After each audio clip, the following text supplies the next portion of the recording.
Hello and welcome to Heavy Metal Rex. My name is Oasis, and today, finally, no more speculation is needed because Subaru revealed the price of the WRX TR, and they did update the prices for 2024. So we actually have quite a lot to talk about. So first, I'm going to talk about the WRX TR. Now, there's been a lot that's been said about this car, and hell, a lot's been said about the WRX since its release.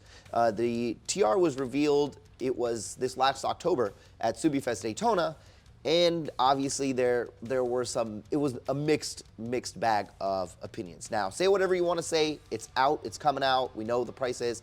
Here's a quick rundown of what you get. Back in the day, the TR was actually the tuner-ready version, which you, for like $1,000 less, they just left a couple of things off. You know, no colored panels, a couple of seat changes and stuff like that. Just make it a little cheaper for people to buy and then mod however they want it. Now the TR, the new one, is actually track ready. Now what does track ready mean?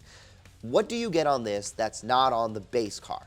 Now the biggest complaint was the brakes. The brakes are terrible. And it's true. I mean, if you try to take this car out on the track, you will feel them give away quite quickly.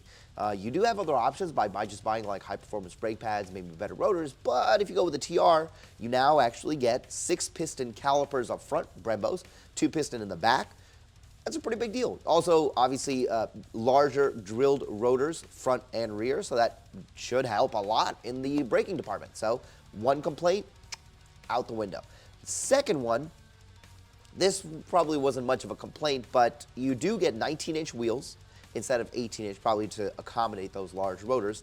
And you do get Bridgestone Potenza S007 tires. Now, I don't know how much better those are than the Dunlop 600A that come on the premium and above WRX right now, because if you remember, those tires were actually on the S209 STI. Now, to me, this sounds like pretty good tires, and I did use both those tires both on autocross and on track days, and they actually were very good. Now, after I upgraded to my Kumho Exta V730s, that's when I saw the difference. The Kumhos were much better. So I wonder how good these are going to be. They are summer tires, so no all season here. Another complaint was that the car was a little soft, and it didn't feel so great in the steering department. So what did they do? Springs and dampeners are about 5% stiffer, and power steering is tuned for more feedback. We do have dual pinion electric steering, and I'll be honest, it feels a little light, feels a little loose. So this hopefully this makes it feel a lot better. Now, there are a couple of other things that you do get in this particular trim. You get the Ultra Suede trimmed Recaro seats. Apparently, this is the only one that I think, I'm not 100% sure if these are the exact ones from the GT, but now we have an option here instead of having to buy the GT to get those seats. And of course, this is a manual only, so no automatic option is available for this particular model. So unfortunately, if you have trouble driving a manual, you're probably still going to have to resort to either a limited or, in this case, a GT. I would probably get the limited so you can add some of these parts, and we're going to talk about that. We're going to talk about what it's like to add these if you don't get a TR, but let's get through this. Now, another thing that they did say that there will not be a sunroof, so you do have the sunroof delete to reduce a lot of the weight up top. That's great. I don't know, I really don't know how much that's gonna, the weight's gonna matter considering the power didn't actually change. Another thing that all WRXs are getting from 2024 and beyond, both automatic and manual, is the eyesight system. So that's your safety system. That's gonna have like pre-collision brake warning. It's gonna have like the blind lane assist, lane keeping, adaptive cruise control. Look, some of those things for living with a car on a daily basis, that's actually very useful stuff. Now, this is where things get a little crazy because the price for this car is now, where is it? $42,775.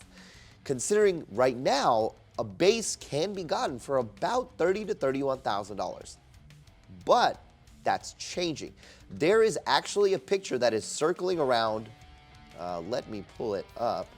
There's a picture that's circling around which is causing a lot of people some concern, and rightfully so. Starting 2024, your base is no longer going to be $30,000.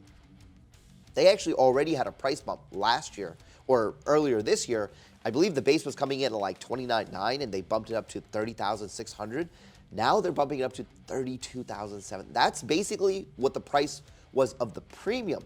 And the premium, as you can see, is going up to $34,000. And I think that 36 might be with the added options of the Harman Kardon and all that. This is crazy. Now your limited is starting at 39, which is wild. Like I don't know what's happening, but I guess it makes sense. They're actually tacking on the price of having eyesight standard.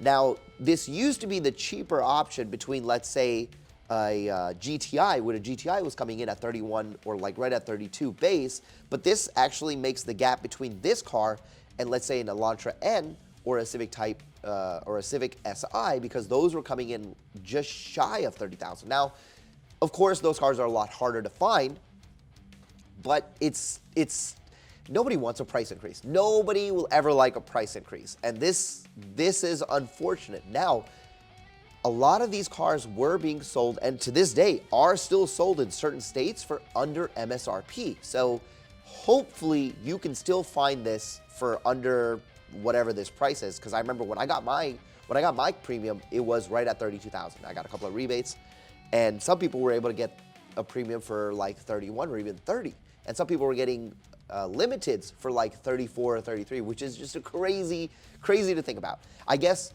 the only way to really make this work is if enough reviewers complain about the car and enough people say they don't like it, the price will come down, and the rest of us who do like it will be able to buy it under MSRP. So that's what they're saying, 41,000. So let's say 41,655. Chances are you could probably even be able to get that car for that much. 42 is including like destination charge.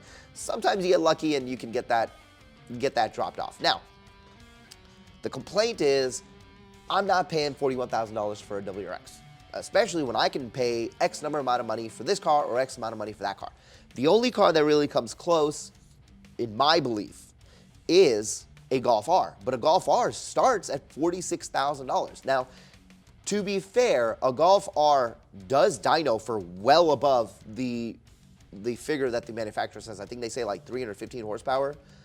Yeah, 315 horsepower, but it is regularly dynoing to the wheels over 315. So the value proposition of a Golf R and the practicality of having, you know, all-wheel drive and a hatchback is very high, but then you are looking at $46,000. Now, of course, if money is not an option, well, you can look at something like this. I don't know how much the markup is for Golf Rs these days, so that's something to think about.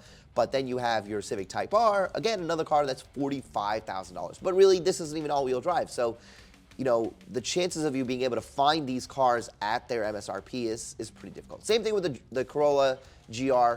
It's just, you're just not going to find one for $36,000. And if you do, that's amazing. You know, I'm hoping to be able to get a stock GR Corolla on the channel so we can see real-world performance between a stock WRX and a stock GR Corolla, because I think even with their drivetrain loss, I think those are only making like 258 or like somewhere about 250s to the wheel. That's pretty damn close to a WRX. Now, okay, let's say you're still upset about all these. The other thing that I see a lot on the internet is, oh, well, just buy a base and add those parts yourself. Why are you going to pay all this extra money for a $41,000 WRX? Okay, well, let's think about that. Let's talk through that. I did some super basic math, some super basic Googling to see how much it would cost for me to buy a base WRX and buy those exact same parts that are being sold on the TR and basically make my own. So here is what I got. And again, this is super rough, but I mean, just take into account, even if it was slightly less, there's things to factor in. So here we go. You want better suspension, you're buying coilovers. Let's say roughly $1,500 for coilovers. You want better wheels. You can get some really nice Ankies for $1,500 as well. You want good tires, about $1,000. I spent about $800 on my tires. $1,000 seems pretty good. 4-piston. Here's the trick. 4-piston brakes. You can get TDMI sets, and even JD Muscle just has a new set out also. It's $3,100. You add some Recaros. I was not able to find Recaros from a 22, but if the 21 WRX or 15 to 21 Recaros are selling for $2,000, you can imagine that it may be a little bit more, a little bit less. Now, just the parts alone, that's $8,200 if you do all the work yourself, right? You source the parts, you find them, you go pick them up, you bring them home, you install them. That's $8,200. If you can find a WRX, a base WRX for $30,000, that's about $39,000. Just like that, $39,000 to build a WRX TR If you do all of the work yourself, no help, you paid nobody. And this doesn't even include taxes for buying all this stuff. I mean, let's say you're buying all this stuff cash. Maybe, I don't know what your life is. I can't do that.